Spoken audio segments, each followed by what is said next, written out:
Pemirsa, lebih dari 200 kendaraan diminta untuk memutar balik dari pos penyekatan mudik jalur Pantura di Kabupaten Bekasi. Kendaraan yang disekat didominasi kendaraan dari Jakarta dan Tangerang. Berikut laporan Revikasi Barani dan Dias Triawan dari Kabupaten Bekasi, Jawa Barat.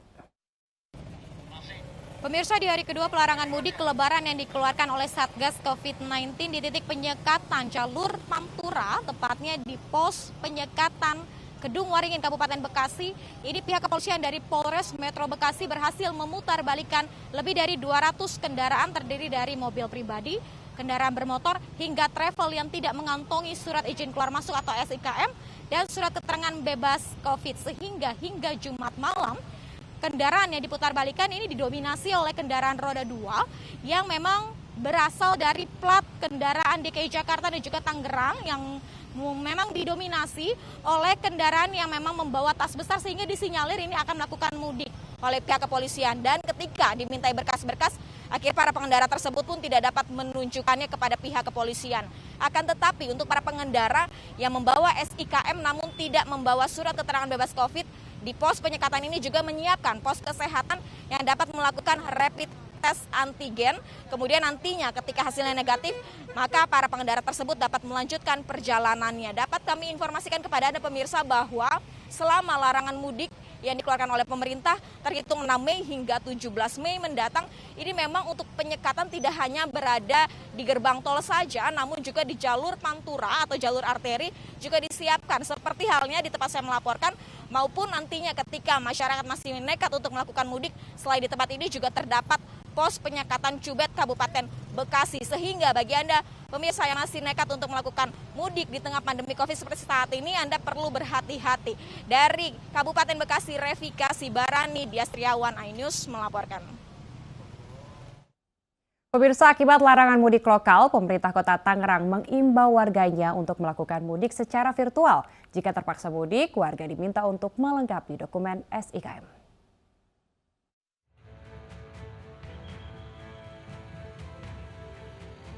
Pemerintah Kota Tangerang bersama petugas kepolisian telah melakukan penyekatan menyusul kebijakan masa larangan mudik.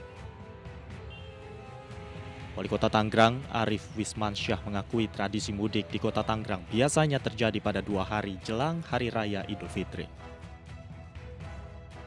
Namun Arif meminta masyarakat untuk mematuhi aturan larangan mudik lokal yang telah ditetapkan oleh pemerintah. Warga Kota Tangerang diimbau untuk mudik secara virtual, memanfaatkan teknologi untuk mengurangi resiko penularan COVID-19. Tentunya kita menghimbau untuk keamanan, keselamatan orang tua kita, keluarga kita. Untuk sementara waktu, memang silaturahmi mudiknya bisa digantikan dengan berkomunikasi secara virtual. Namun untuk warga yang terpaksa melakukan mudik, Arif meminta warga Tangerang untuk melengkapi diri dengan surat izin keluar masuk atau SIKM yang didapat di kantor kelurahan. Dari Tangerang, Sukron, iNews melaporkan. Pemirsa, aturan wilayah aglomerasi yang memungkinkan masyarakat di dalamnya untuk mudik atau yang biasa disebut dengan mudik lokal kini resmi dibatalkan. Sehingga meski masih dalam wilayah yang berdekatan, mobilitas masyarakat untuk mudik dilarang.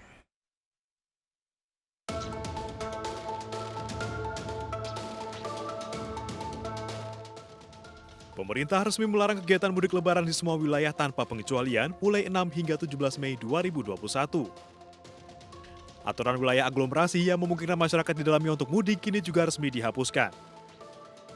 Melarang apapun bentuk mudik, baik lintas provinsi maupun dalam satu wilayah kabupaten kota aglomerasi, dengan urgensi mencegah dengan maksimal interaksi fisik sebagai cara transmisi virus dari satu orang ke orang lain. 8 wilayah aglomerasi yang disebut sebelumnya adalah Medan Raya, mulai dari Medan, Binjai, Deli Serdang, dan Karo, Jabodetabek, Jakarta, Bogor, Depok, Tangerang, dan Bekasi, Bandung Raya, mulai dari kota dan Kabupaten Bandung, Kota Cimahi, dan Kabupaten Bandung Barat, Semarang Raya meliputi Semarang, Kendal, Demak, Ungaran, dan Purwodadi, Yogyakarta Raya dari kota Yogyakarta, Sleman, Bantul, Kulon Progo, dan Gunung Kidul, Solo Raya dari kota Solo, Sukoharjo, Boyolali, Klaten, Wonogiri, Karanganyar, Sragen, Surabaya Raya, mulai dari Surabaya, Gresik, Lamongan, Bangkalan, Mojokerto, Sidoarjo, dan Makassar Raya, meliputi Makassar, Takalar, Maros, dan Sungguh Minasa. Di masa larangan mudik hingga 17 Mei mendatang, prasyarat yang harus dimiliki pelaku perjalanan akan diperiksa lebih ketat. Akan ada sanksi bagi masyarakat ataupun perusahaan jasa transportasi yang nekat melayani mudik, mulai dari penahanan kendaraan, denda, dan atau diputar balik ke wilayah pemberangkatan. Dari Jakarta, tim iNews melaporkan. Sementara itu, pemirsa, Satgas COVID-19 menegaskan istilah mudik lokal sejak awal tidak pernah ada. Pemerintah tetap melarang mudik baik di tingkat lokal maupun di tingkat nasional. Meski demikian, pergerakan di wilayah aglomerasi masih diizinkan untuk keperluan yang esensial saja. Dan berikut pernyataan Ketua Bidang Komunikasi Publik Satgas COVID-19 Heri Trianto dalam program ID Sore. Yang dilarang itu adalah mudik ya, peniadaan mudik. Itu tidak ada istilah mudik lokal ataupun mudik nasional. Jadi yang ada itu adalah aglomerasi yang semula ditujukan untuk membatasi pergerakan atau mobilitas. Jadi untuk mempermudah proses penyekatan di 8 wilayah aglomerasi yang ditentukan melalui SE Ketua Satgas Penanganan COVID. Jadi memang dengan demikian tidak berarti bahwa waktu itu mudik lokal diizinkan gitu. Itu kan istilah yang keluar aja di masyarakat, tetapi kami dari pemerintah tidak pernah memberikan istilah tentang mudik lokal itu. Nah, kemarin itu yang dilakukan oleh Prof. Wiku itu adalah sebuah penegasan dari ketentuan yang sudah berlaku selama ini, dan untuk memastikan masyarakat juga aware bahwa yang ditiadakan itu adalah mudiknya. Mudik ini yang kemudian memicu mobilitas masyarakat, yang kemudian memicu kerumunan, itu yang harus kita hindari ketika menghadapi perayaan Idul Fitri. Pergerakan di tingkat aglomerasi itu memang diperbolehkan tetap, tapi untuk kegiatan-kegiatan yang esensial. Karena dalam 1 tahun terakhir ini, kebijakan pembatasan kegiatan masyarakat itu juga belum dicabut. Jadi kegiatan masyarakat itu masih sangat dibatasi, misalnya perkantoran adalah 50%, pusat perbelanjaan juga 50%. Dan masyarakat sedapat mungkin tetap berdiam diri di rumah untuk menahan diri terlebih dahulu, karena memang penularan COVID ini masih cukup tinggi ya.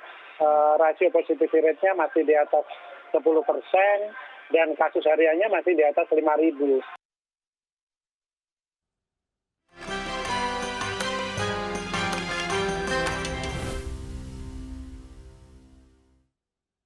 Pemirsa, kedatangan puluhan warga negara asing asal Cina di Bandara Soekarno-Hatta, Tangerang, Banten membuat heboh.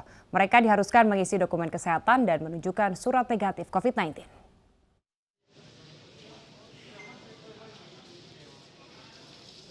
Sebanyak 47 orang menumpang pesawat Xiamen Air 855 dari Fuzhou, Cina. 46 diantaranya warga negara Cina dan 1 orang warga negara Indonesia. Setibanya di Terminal 3 Bandara Soekarno-Hatta, mereka wajib mengisi dokumen kesehatan, pemeriksaan suhu tubuh, dan surat negatif COVID-19 dari negara asal. Setelah memenuhi persyaratan, warga negara asing akan dikarantina selama 5 hari ke depan. Saat sidak di Bandara Soekarno-Hatta, Wakil Ketua Komisi 5 DPR RI Syarif Abdullah Al-Qadri menyatakan kedatangan warga negara asing yang masuk Indonesia harus diperketat. Ya tadi itu kita minta untuk diberlakukan pengetatan. Isolasi itu harus betul-betul dipatuhi. Ya. Kemudian syarat-syaratnya masuk itu juga dipatuhi.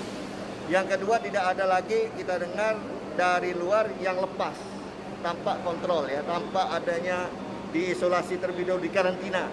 Nah, bahkan tadi saya dengar dari Pak Otman, dari India, mereka yang warga negara asing itu dikembalikan, ya. Kecuali yang WNI. Itu harus lewat karantina. Nah, termasuk dari Wuhan itu tetap harus melaksanakan karantina. Dalam surat edaran Satgas COVID-19 nomor 8 tahun 2021, warga negara asing diperbolehkan masuk ke Indonesia jika memiliki kartu izin tinggal terbatas atau kartu izin tinggal tetap, serta izin khusus tertulis dari kementerian atau lembaga diplomatik. Dari Tangerang, Banten, Hasnugara, iNews melaporkan. Pemirsa, razia pedagang kaki lima di Tanah Abang, Jakarta Pusat diwarnai aksi tarik-menarik dengan petugas. Informasi selengkapnya akan hadir usai jeda, tetaplah di Aidis Malam.